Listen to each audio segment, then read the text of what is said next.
thanks to our property and living out in the country, we have the ability to start some beehives, which is something I've really wanted to do. Wait, do we have to build it? Yeah, we got to build the whole thing.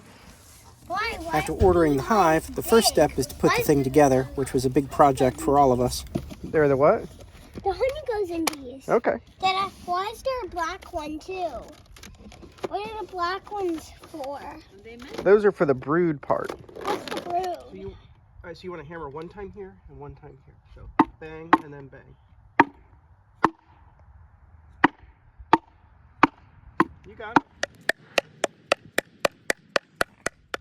So we're putting the screws in the holes. Oh, just have to get this wax out. Yep. Oh. But it's starting to come together. And then this is the bottom over here, cutie. Wait, is that glued? It is not.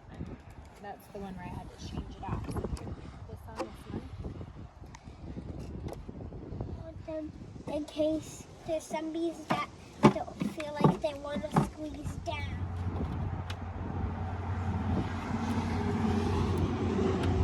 I can see where they're in the beehive.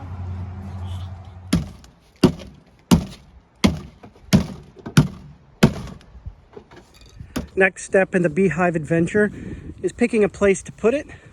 You're supposed to put the beehive facing southeast so that it picks up the morning sun, but also somewhere where, later in the summer, it's a little bit protected, during midday so it doesn't cook to death. So I've got it back here near the persimmon tree. Hopefully this will be sunny enough, but also not too hot. I've got my cinder blocks put down and face the right direction, and I'm getting ready to put up my electric fence. We have bear in this area, so I've been told to just put an electric fence up before they discover your hives and attack them, because once they get into your hives, they'll keep coming back. So I'm kind of generally putting out my stakes. The area is big enough where if I get one or two more hives, I can kind of squeeze them in here. I'm going to make like a little door over here. I don't think I have any more time this afternoon to work on the fence, so I'm just kind of get everything laid out so later on we can do it some more. Right, Dede? What?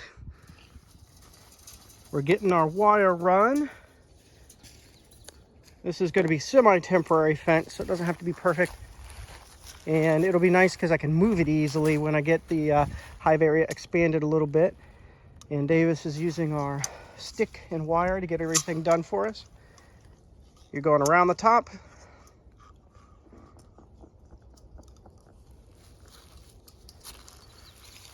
Now Davis is going to go just through this stick.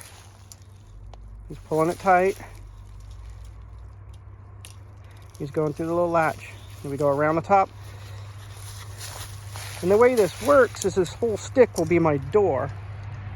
Now, again, it's not perfect, but I'll tie this off. 1 second, there's a truck. So we'll tie this off. And then when I want to open the door, I just pull this stick up and get it out of the way. Walk through the little hole. And then when we want to shut it, just put this stick back here. You got it, Day. So we're going to cut right here. Perfect. And then we're going to tie it off. So just go around and around. Oh, the other way. I'll show you. Like this.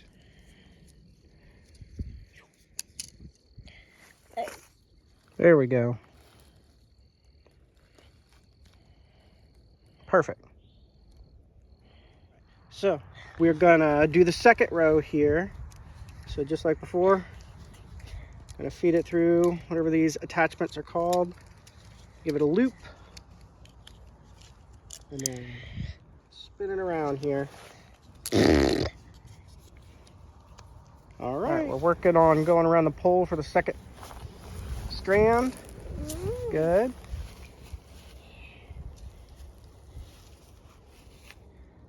Already looking like a fence. You got it? Just put it down in this thing. All right, go to the next one.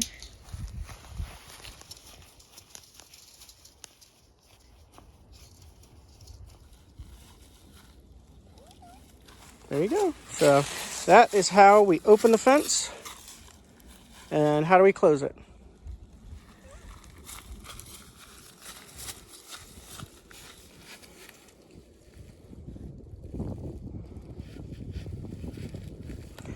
There we go. And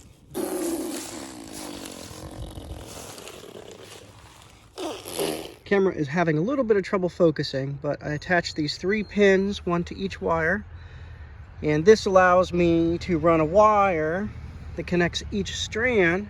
So I just energize in one place and the whole fence gets hot. I'm not sure if I even needed these pins or if I could have just wrapped this wire around each strand, but I'm trying to do it the right way. I finished driving my grounding pole, and per the directions I need about 3 feet in the ground. I'm also using this as the stand. This is my charger / solar panel box here. Is all one unit, which is nice. And it comes with these little alligator clips, so I could just put on here. I had bought this collar, but because these alligator clips are so convenient, I don't really need it.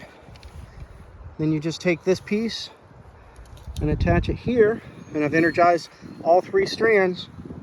I have no special knowledge about hot wire fences, but this panel was just kind of a well-reviewed one on Amazon, and it was affordable. So you just set it to auto mode here, and the way you check an electric fence is you touch it with something that's offset. I just have a piece of grass. Again, it's having trouble focusing. There we go.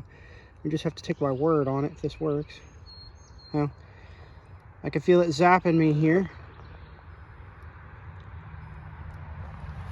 It works. Everything is nice and set up, ready for the bees. So it is early April right now, and my bees are supposed to be here sometime mid-April. So maybe in a week or 2, I'm getting a nuke, and I'll install it and put the hive down. So I got a solar panel, solar fence charger. I've got my little 3-wire fence, a couple of cinder blocks facing southeast. That stick there is just extra, just in case I needed it. So for right now, I'm gonna turn this off and just let it charge. It's pretty cloudy today, so I don't want to kill the battery, and especially since there's nobody behind here.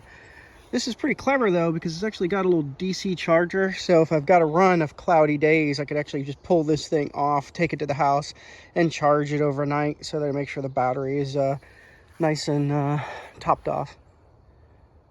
Hopefully the next video I put in is me opening a box of bees here, or a nuke of bees. So the general recommendation is 18 inches off the ground. I can write these things down. Do you want me to write that down? Mama, why is that bee not be able to getting out? Okay. So we're putting in that little blocker. Yep. We're taking out 5 frames. Why? So we could put the 5 frames from there into it. Does that make sense? Yep. Because you're probably going to have bees on top of it. They're all coming out. But That's all right. They'll go where the queen goes. there we go. Oh, nice. There we go. Where's the Yep, queen? just set that on the ground. Yep, just Where's like the that. queen? All right. Okay, pretty much in that order. Okay. So Where's you have the your so that she didn't get brushed or crushed. Bueno. All right, Dave, can you move over when Dada's got it? Yep. I just bring them up and put them right in here. Look at that. They've been working. What's a queen and what's a drone? They've been working hard, haven't they? Once we get all those once we get all those in, we'll go looking for the queen. Okay,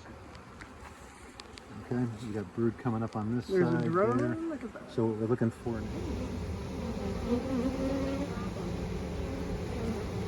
After getting the hive built and the bees installed, the next step was to just let them settle in for a little bit. After that, we needed to check and treat them for varroa mites. Throughout my early beekeeping process, I had a mentor through the Hives for Heroes program, and he helped me a ton and taught me basically how to do everything. He even came over several times, and we did our very first varroa check, which you can see here. To help keep the mite population in check, we did several oxalic acid treatments, where we heated up this metal spoon with a car battery and aerosolized the oxalic acid into the hive. After the mite treatments, we're pretty much done doing all the big projects for the hive this year. We just let them sit and establish, doing periodic checks just to make sure everything's okay. There won't be any honey harvesting until next year. That way they're all settled in and have a strong base to work from.